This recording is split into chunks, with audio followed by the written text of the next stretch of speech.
Hi and welcome to another edition of Family Matters. The common narrative we hear from supporters of abortion, all of whom ironically are not at any risk of abortion themselves, is that abortion is a simple medical procedure, involves only the pregnant woman, and that life resumes as normal once the abortion has taken place. Nothing to see here. Well, actually, there's a lot to see. Lots and lots of research. Family First has just published a new report which reviews international evidence up to the end of last year about the relationship between abortion and the physical and mental health of women. It's been written by Australian bioethicist Dr. Greg Pike, and it updates an earlier 2018 report, which has actually been referred to by some district health boards in New Zealand.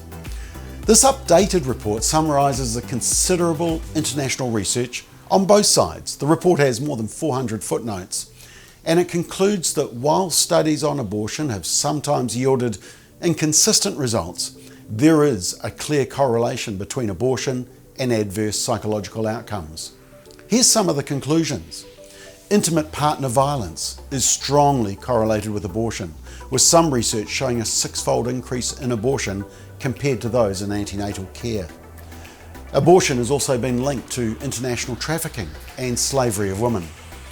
Globally, medical abortions are rapidly overtaking surgical ones, but the overall incidence of complications after medical abortion is 4 times that after surgical abortion. Abortion can increase the risk of premature delivery in subsequent pregnancies. Although there is conflicting research about a possible causative link between abortion and breast cancer, it is well established that carrying a pregnancy to term is associated with lower breast cancer risk compared with abortion. Although there is limited research, there is some evidence that abortion can negatively impact fertility. The author, Dr. Pike, makes the following key point. Because abortion is associated with a wide range of adverse physical and psychological outcomes, it is essential that women are made fully aware of all the risks. Presentation for abortion also presents an opportunity to address the risk of coercion and intimate partner violence. Now, New Zealand's extreme abortion law was rushed through Parliament just before we went into our first lockdown for a month early last year. Do you remember? The lockdown to save the lives of vulnerable people, while at the same time passing an extreme abortion law. Now, there are no provisions in this new law to protect women and girls from being coerced into an abortion, for example, by a boyfriend or family member. There are no provisions to ensure or mandate that women have the mental health support they need, both before and after an abortion, or that they're made fully aware of all the physical and psychological risks of abortion. The law does not require that women be informed of all their options and the support available. In fact, shockingly, the Ministry of Health says women who are considering an abortion should be told that abortion is safer than continuing a pregnancy. Not for the child, it's not. Under New Zealand's new law, medical abortions may happen at home, meaning no supervision over who takes the pills or whether the medication is taken at the correct time. It is also much more difficult to discern if a woman or girl is vulnerable in an abusive or coercive relationship, and whether a reliable adult is present to care for her during what can be a painful and distressing process. It also poses a threat to vulnerable girls who are at risk from sex trafficking or child sex abuse, as a home abortion can be used by their abusers as a means to more easily cover up trafficking or abuse scandals. All of this will place women at not decreased risk, but increased risk. But it's not only the research pointing to the harms of abortion. It's also the experiences shared by many women. 20 years ago, 17-year-old Carolyn made a permanent decision to a temporary problem. She was unexpectedly pregnant, and she mistakenly thought that an abortion was the only solution. After the abortion, she attempted to take her own life. Here's what she told us. I'd been given some painkillers that day, and that night I took 16 of those pills. Smiled to myself as I went to sleep, thinking I wasn't going to wake up again. And unfortunately, or so I thought, unfortunately, I woke up the next day. So after the abortion, I just had a real hatred for children. I used to have thoughts about, like, kicking pregnant mothers in the stomach to kill what they had inside, and I even hated mothers, and I used to think people were only mums because they didn't want to get a real job and things like that, and I wasn't prepared for the grief and the regret and the pain that came, and it wasn't made known either, and I guess it's kind of a just disenfranchised grief because it's not something that people kind of grieve publicly. It didn't actually fix the problems, it actually created a whole lot of problems for me, internally, mentally and emotionally. I'm sure that if I had suicidal tendencies from abortion, that I won't be the only one, along with, you know, anxiety and feeling depressed and that sort of thing afterwards. Andrea had her first abortion at 17 and 2 more after that. She almost aborted her twin boys, almost. She says that in all her abortions she was never offered any support. The first option was to have an abortion.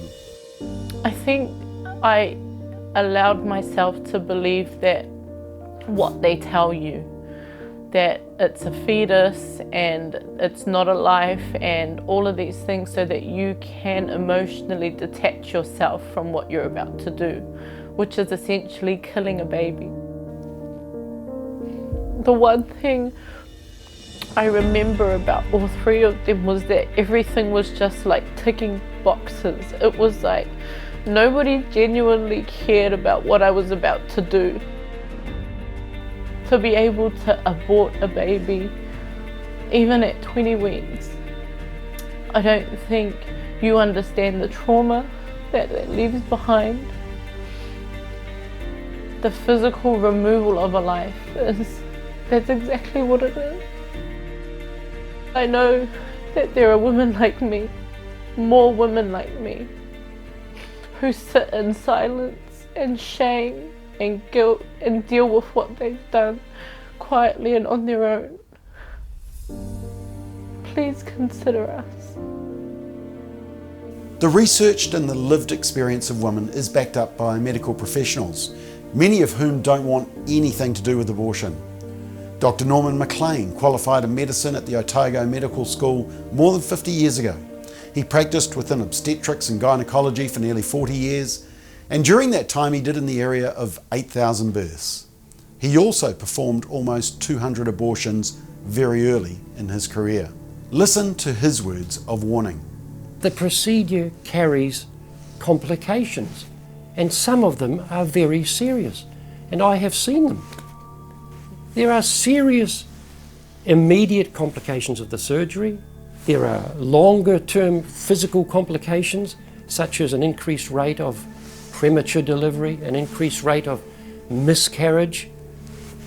There are emotional and mental complications which are serious. Guilt, depression, even an increased rate of suicide in mothers who have undergone termination of pregnancy in some studies. And then there are the spiritual dimension, which is another important aspect of the complications. It has to be understood that in each and every abortion, a baby dies and is killed. That is why the Royal Commission was so wise in stating there are competing rights between the mother who is living and the unborn child who is also living.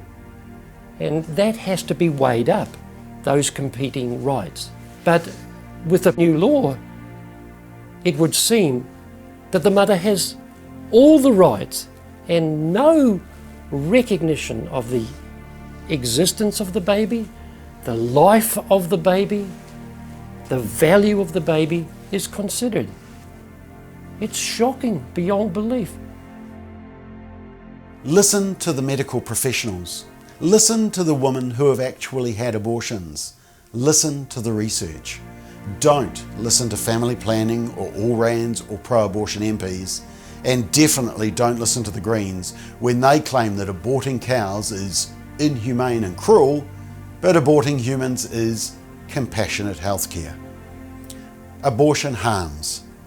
Abortion harms 2 people. Let's love them both. You can download and read the full report for yourself at familyfirst.org.nz/research. And let's all agree, human rights begin in the womb.